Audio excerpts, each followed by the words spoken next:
আজ আপনাদেরকে দেখাবো সিদ্ধ ডিম দিয়ে কিভাবে আমরা রেস্টুরেন্টে 3 ধরনের মেয়োনিজ করেছি। আর এই মেয়োনিজটা এতটাই মজা হয়ে থাকে যা বলার বাইরে।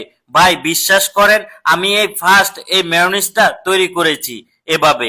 একবার আপনারা তৈরি করে খেয়ে দেখেন, খুবই খুবই মজা। আমার নিজের কাছেও খুবই ভালো লেগেছে এই মেয়োনিজটা। আমি কিভাবে এই মেয়োনিজটা করেছি আজ আপনাদের সাথে সবকিছু শেয়ার করার চেষ্টা করব।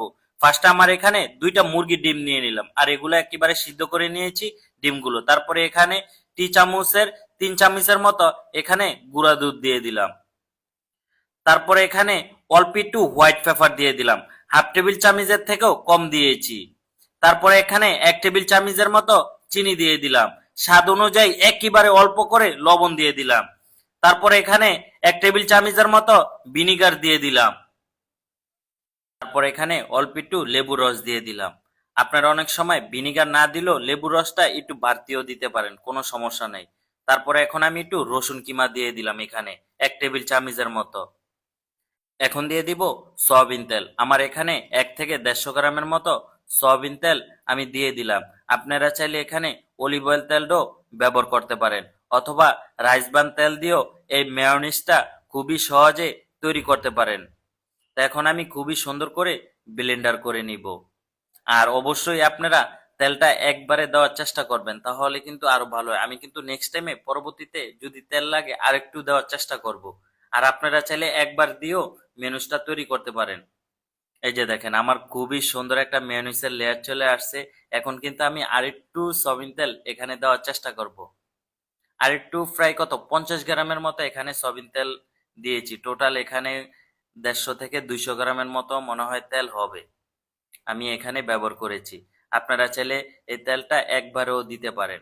দেখেন আমার কি সুন্দর একটা মেয়োনিজ তৈরি করেছি।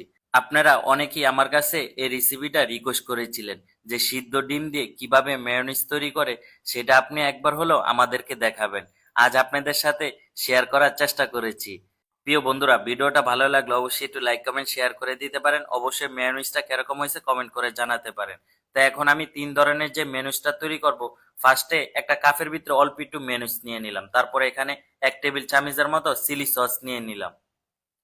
তারপরে এখানে একেবারে অল্প একটু বিট লবণ দিয়ে দিলাম। তারপরে দিয়ে দিলাম একেবারে অল্প একটু চাট মশলা।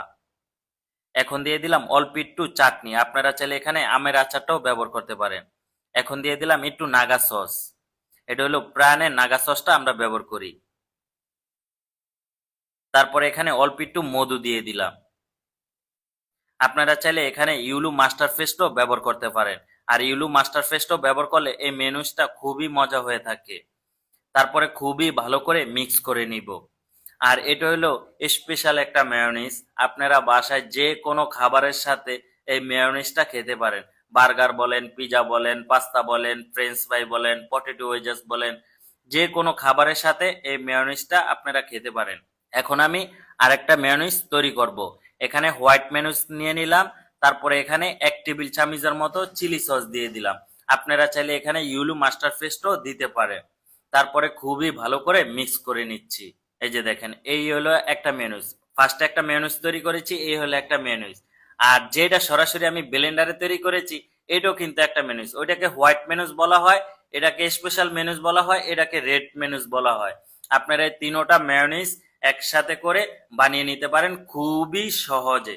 রেস্টুরেন্টে আমরা খুবই সহজে তৈরি করে থাকি।